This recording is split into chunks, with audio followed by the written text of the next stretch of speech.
KKB Papua, Daimanus Nagapa jadi Panglima Kodap 7 Intan Jaya. Pesan Daimanus Magai bikin merinding. Melansir dari poskupang.com, Daimanus Nagapa, salah satu sosok berpengaruh di lingkungan kelompok kriminal bersenjata atau KKB Papua, diangkat jadi Panglima Kodap 7 Intan Jaya Papua. Pada momen pengangkatan dan pelantikan itulah Panglima tertinggi Tentara Papua Barat atau West Papua Army, Daimanus Magayogi, menyampaikan pesan yang bikin merinding. Daimanus Magayogi mengatakan pelantikan Daimanus Nagapa bukan peristiwa biasa. Ini tonggak sejarah di atas tanah West Papua.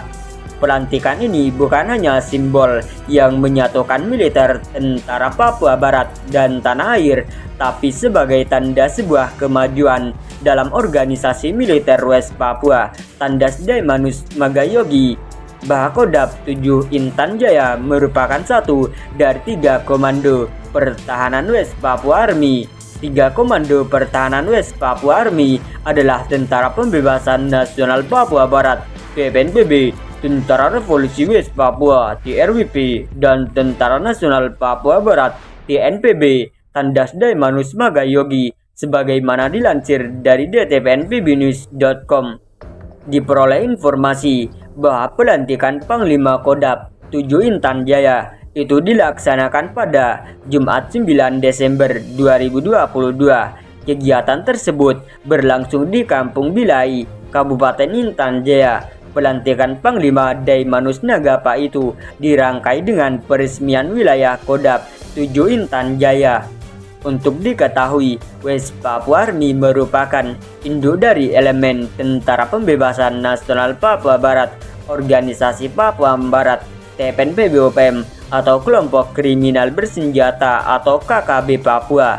Dalam kaitan dengan pembenahan organisasi, itulah Daimanus Magayogi pun membentuk Kodap 7 Intan Jaya dan melantik Daimanus Nagapa sebagai panglimanya. Militer harus maju sesuai hukum yang berlaku, sebab militer adalah pagar rakyat atau pembela keadilan, tandanya. Oleh karena itu, lanjut Daimanus Magayogi, yang menjadi tugas Panglima Kodap di Papua adalah menjaga merawat tanah dan pribumi West Papua dan merawat militer secara umum, tambahnya. Pernyataan tegas juga diungkap Kepala Staf Angkatan Darat KSAD Sorong Sampai Merauke Oktojemi M. Yogi. Dia mengatakan dengan diresmikan Kodap 7 Intan Jaya menjadi militer West Papua Army, maka salah satu tugas yang harus ditunaikan adalah melawan Indonesia yang disebut sebagai kolonial.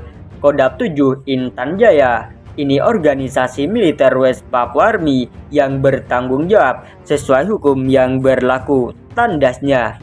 Pemegang tongkat Komando Pertahanan Kodap Intan Jaya adalah Panglima Daimanus Nagapa. Ini sah dan mulai bertugas tahun 2022 ini, ujarnya. Pelantikan Panglima Kodap 7 Intan Jaya Daimanus Nagapa itu dirangkai dengan peresmian wilayah Kodap 7 Intan Jaya. Kegiatan tersebut dihadiri oleh Komandan Operasi Umum Sorong Sampai Merauke Gus Biweker, Komandan Operasi Angin Timur Undius Kogoya, dan Komandan Operasi Angin Barat Alokayame.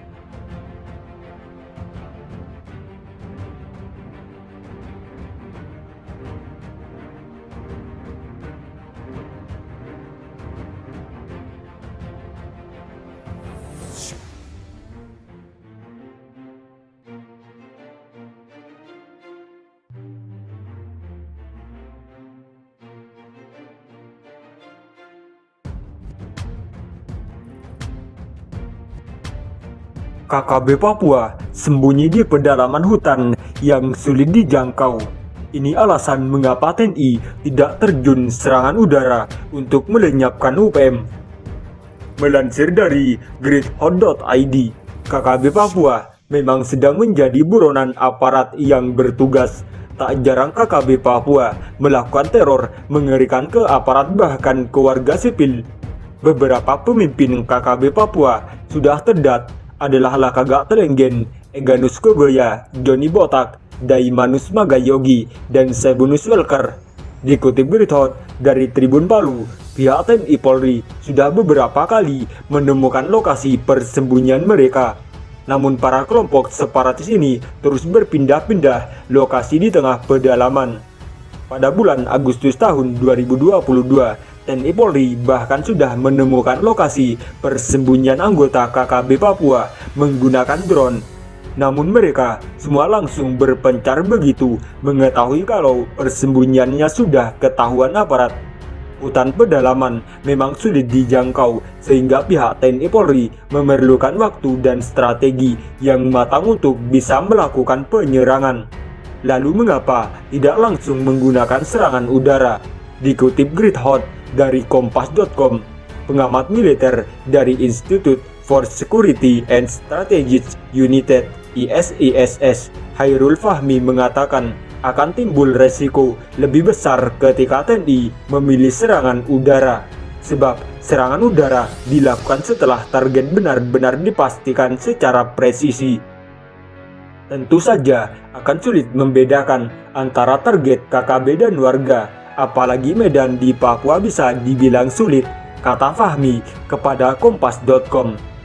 Menurutnya, strategi KKB selama ini adalah berbaur dengan warga untuk menyulitkan aparat. Karena itu TNI sangat berhati-hati dalam mengambil satu tindakan, tak terkecuali serangan udara.